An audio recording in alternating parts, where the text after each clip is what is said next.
Good morning students, मैं संजय शर्मा। आज आपके सामने एक नया चैप्टर लेकर आया हूँ, मोशन। बच्चों, लास्ट क्लास तक हम लोग केमिस्ट्री का चैप्टर डिस्कस कर रहे थे और हम लोगों ने वो चैप्टर कंप्लीट कर लिया है। तो आज हम लोग फिजिक्स की तरफ मूव करेंगे। फिजिक्स से ये मेरा पहला चैप्टर है आप लोगों के लिए, जिसका नाम है मोशन। ठीक है, थोड़ा सा फिजिक्स के कंसेप्ट इस चैप्टर में हमें डिस्कस करना है। मैं आपको बेसिक बता देता हूँ। इसके अंदर हम लोगों को काइनेमेटिक्स डिस्कस करना है, जिसके अंदर हम डिस्कस करेंगे कि मोशन क्या होता है। मोशन के साथ साथ हम डिस्टेंस और डिस्प्लेसमेंट थ्योरी को डिस्कस करने वाले हैं।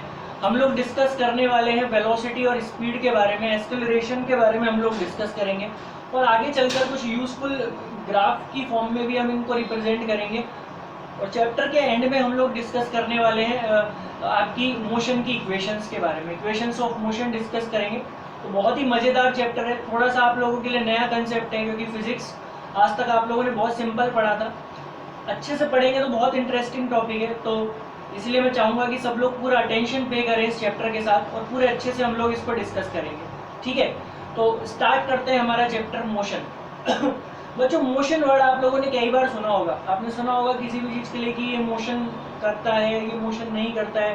कार मोशन कर रही है, बच्चा मूव कर रहा है, मोशन कर रहा है, मूवमेंट कर रहा है। एक्चुअली मूवमेंट और मोशन वर्ड जो है ना, वो एक ही वर्ड है। वो एक्चुअली किसी भी चीज़ की मूवमेंट को रिप्रेजेंट करता है। मतलब कि किसी चीज़ में होने वाली मूवमेंट, मतलब अपनी पोजीशन से किसी भी चीज़ का अपनी पोजीशन से किसी अदर पोजीशन के ऊपर जाना, बेसिकली इस चीज़ को रिप्रेजेंट करता है मोशन वर्ड। यदि हम लोग बात करें तो बेसिकली मैंने यहाँ लिखा हुआ है कि मोशन का मतलब होता है position change by object with respect to time.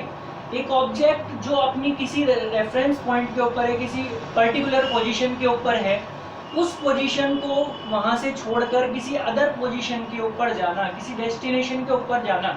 For example, आप लोग स्कूल से घर जाते हो या घर से स्कूल जाते हो, तो आप जब सुबह घर से स्कूल जाते हो तो आपका रेफरेंस पॉइंट क्या होता है? आपका रेफरेंस पॉइंट होता है आपका घर। और आप घर से कहाँ जाते हो? अपने डेस्टिनेशन पे, मतलब कि अपने स्कूल।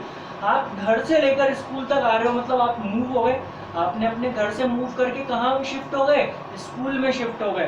देन आफ्टर जब आप छुट्टी में वापस घर जाते हो तो आप वापस क्या हुआ? स्कूल से मूव होके वापस अपने घर आ गए। तो आपने क्या किया इस पूरे ड्यूरेशन में कि आप स्कूल से घर और घर से स्कूल का जो आपका ये ड्यूरेशन था जाने आने का, ये आपने क्या किया? अपनी पोजीशन में चेंजेस किए। बेसिकली मेरी बात को ध्यान से समझना। कोई भी ऑब्जेक्ट या कोई भी पर्सन जो अपनी पोजीशन में क्या करता है? चेंजेस अगर करता है विद रिस्पेक्ट टू टाइम। आप सीधी सी बात है, आपने घर से यदि आप स्कूल आ रहे हो तो आपने कुछ टाइम भी स्पेंड किया होगा। आपने पोजीशन को शिफ्ट तो किया ही किया, लेकिन साथ में आपने इसमें कुछ टाइम भी स्पेंड किया। ठीक है, तो विद रिस्पेक्ट टू टाइम आप अपनी पोजीशन में जो चेंजेस अगर करते हो, उन चेंजेस को हम क्या कहते हैं? उसे ही हम मोशन कहते हैं। मतलब कि एक ऑब्जेक्ट टाइम के रेस्पेक्ट में अपनी जो अपनी पोजीशन है उसमें चेंजेस अगर करता है, उसे हम क्या कहते हैं? मोशन कहते हैं। मैंने एक एग्जांपल से समझाया हुआ है आपको यहाँ पे। ये एक रेफरेंस पॉइंट है जहाँ पर कोई ऑब्जेक्ट इनिशियली प्रेजेंट है। इस ऑब्जेक्ट को ए से बी पर जाना है, तो ये ऑब्जेक्ट क्या करेगा? धीरे धीरे ए से बी की डायरेक्शन में मूव करना स्टार्ट करेगा। लेकिन जैसे जैसे ये मूव करेगा, ये कुछ टाइम भी स्पेंड करेगा। मैं मान के चलता हूँ कि जब ये ऑब्जेक्ट ए से बी पॉइंट पे रीच किया तो इसने कितना टाइम स्पेंड किया? टी टाइम स्पेंड किया। तो फाइनल डेस्टिनेशन तक पहुँचने में इसने कितना टाइम स्पेंड किया? T time. तो कुल मिला के इस ओवरऑल जो डिस्टेंस को इसने टी टाइम में कवर किया, तो इस ऑब्जेक्ट का यहाँ से यहाँ बी पॉइंट पर आना क्या कहलाएगा? ये इसका मोशन कहलाएगा। मतलब अपनी पोजीशन को इसने ए पॉइंट से बी पॉइंट पे शिफ्ट कर लिया टी टाइम स्पेंड करके। तो ये जो ओवरऑल जो ये इंसिडेंट है, ये क्या कहलाता है? ये मोशन कहलाएगा। It is called motion. Is it clear? तो इसका मतलब एक ऑब्जेक्ट की पोजीशन में टाइम के रेस्पेक्ट में होने वाला जो चेंज होता है, दैट इज कॉल्ड मोशन। ठीक है, अब बात ये आती है कि मोशंस के भी कुछ टाइप होते हैं। हम लोग यहाँ उनके टाइप्स के बारे में भी डिस्कस करने वाले हैं। बेसिकली यदि मैं बात करूँ तो मोशन को हम 3 टाइप में डिवाइड कर देते हैं। पहला जो टाइप होता है that is linear motion. Linear motion क्या होता है? लीनियर वर्ड जो होता है वो एक लाइन को रिप्रेजेंट करता है, एक स्ट्रेट लाइन को रिप्रेजेंट करता है। मतलब एक ऐसा मोशन जिसमें ऑब्जेक्ट जो है वो एक स्ट्रेट लाइन में मूवमेंट करता है। एक सीधी लाइन में यदि एक ऑब्जेक्ट मूव कर रहा है तो that is called linear movement. ठीक है, फॉर एग्जाम्पल जैसे मैं बात करूँ एक ऑब्जेक्ट ए पोजीशन पर है, इसको बी पोजीशन पे जाना है। लेट करो ये एक कार है जो भी ए पोजीशन पे है, इसको बी पोजीशन पे जाना है। ये एकदम स्ट्रेट मूव करते हुए कहाँ जा रही है, ए टू बी रीच कर रही है। तो इसने जो मोशन किया वो कौन सा मोशन था, that is called linear motion. मतलब एक ऐसा मोशन जिसमें ऑब्जेक्ट क्या करता है, लीनियर मूवमेंट करता है, एक स्ट्रेट मूवमेंट करता है, उसे हम क्या बोल देते हैं, लीनियर मोशन बोल देते हैं। Is it clear? Second kind का जो मोशन होता है that is called circular motion. यदि मैं सर्कुलर, नाम से ही पता चल रहा है सर्कुलर मतलब कि सर्कल के फॉर्म में मोशन करना। यदि एक ऑब्जेक्ट किसी एक पर्टिकुलर पॉइंट से स्टार्ट करता है और वापस घूमकर उसी पॉइंट पर रीच कर गया, इसका मतलब उसने सर्कुलर मूवमेंट किया। या फिर मैं बोलूँ एक फिक्स पॉइंट के अराउंड यदि मूवमेंट है, आप इस पॉइंट ए के अराउंड मूवमेंट कर रहे हो, आप यहाँ से अपनी मूवमेंट स्टार्ट कर रहे हो और वापस से यहीं आ जा रहे हो, इस ए पॉइंट के सराउंडिंग आप क्या कर रहे हो, मूव कर रहे हो।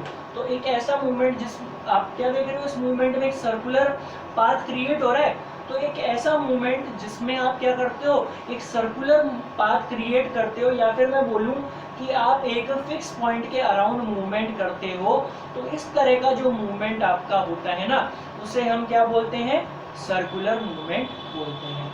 Is it clear? तो ये दो टाइप आपके हो गए, पहला हो गया हमारा लीनियर मोशन, सेकंड हो गया आपका सर्कुलर मोशन।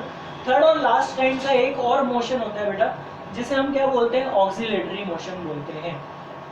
ये ऑक्सिलेटरी मोशन क्या होता है, देखो ये कह रहा है कि moves to and fro about fix point. हम लोगों ने जब 8th क्लास में साउंड चैप्टर डिस्कस किया था, जब हम लोगों ने डिस्कस किया था कि वाइब्रेशंस के बारे में, हमने कहा था वाइब्रेशंस क्या होता है, फ्रो एंड बैक मोशन, मतलब कि आपका टू एंड फ्रो मोशन। इसमें क्या होता है, एक ऑब्जेक्ट अपनी फिक्स पोजीशन से डाउनवर्ड जाता है, अपवर्ड जाता है, फिर दोबारा डाउनवर्ड जाता है, अपवर्ड, मतलब कि सेम पाथ का रिपीटेशन करता है। एक ऑब्जेक्ट जो है वो अपने सेम पाथ का रिपीटेशन करता है, मतलब कि ऑक्सिलेशन करता है। ऑक्सिलेशन का मतलब रिपीटेशन ऑफ सेम पाथ, ठीक है। तो उसे हम क्या बोलते हैं, आपका ऑक्सिलेटरी मोशन बोलते हैं। एक घड़ी का जो पेंडुलम होता है वो भी एक कैसा मोशन करता है, ऑक्सिलेटरी। आप देखते हो वो इस तरीके से अपनी पोजीशन पे होता है, जैसे ही आर कंप्लीट होता है वो इस तरीके से रोटेशन करता है, ठीक है, ऐसे जाता है, ऐसे आता है, और फिर धीरे धीरे वो वापस अपनी जो फिक्स पोजीशन है उस पर आ जाता है। आप स्विंग में देखते हो, झूला जो हम लोग झूलते हैं उसमें भी यही होता है, आप इस तरीके से मूव करते हो, मतलब सेम पाथ का बार बार रिपीटेशन करते रहते हो। तो इस तरह का जो मोशन होता है उसे हम क्या बोलते हैं, ऑक्सिलेटरी मोशन। यहाँ हमने उसी पेंडुलम वाली जो फिनोमिना है उसे दिखाया हुआ है, ये बॉब है, ये इस तरीके से मूव करेगा, पहले ये इस तरफ जाएगा, फिर ये इधर आएगा, फिर वापस ऐसे जाएगा, मतलब सेम पाथ को ये बार बार क्या करता रहेगा, रिपीट करता रहेगा। तो repetition of same path is called, आपका हो गया ऑक्सिलेशन, और इस तरह का जो मोशन हो गया that is called oscillatory motion. तो बच्चों ये आज थोड़ा सा बेसिक कंसेप्ट मैंने आप लोगों को मोशन के बारे में बताया, आई होप आप लोगों को समझ में आया होगा। नेक्स्ट सेशन में हम इससे कुछ आगे बढ़ेंगे, हम लोग बेसिक कीवर्ड इस चैप्टर के हैं, जैसे कि डिस्टेंस और डिस्प्लेसमेंट, वेलोसिटी, इनके बारे में नेक्स्ट लेक्चर में मैं आपसे डिस्कस करूंगा। इस वीडियो को अच्छे से देखिएगा, कोई डाउट हो तो आप मुझसे पर्सनली डिस्कस कर सकते हैं। इसके अलावा जो बच्चा हमारे साथ अभी नया जुड़ा है वो मेरे पुराने वीडियोस, मेरे यूट्यूब चैनल पे जाके मेरे पुराने वीडियोस जो चैप्टर फर्स्ट के रिगार्डिंग है, मैटर इन आवर सराउंडिंग, उसके रिगार्डिंग आप वहाँ देख सकते हो। आपको कोई डाउट है तो मुझसे पर्सनली भी हेल्प ले सकते हो, ठीक है। लेकिन बी केयरफुल, अपना ध्यान रखिए, घर पे रहिए और अच्छे से मेरे वीडियोस को देखते रहिए। Thank you so much.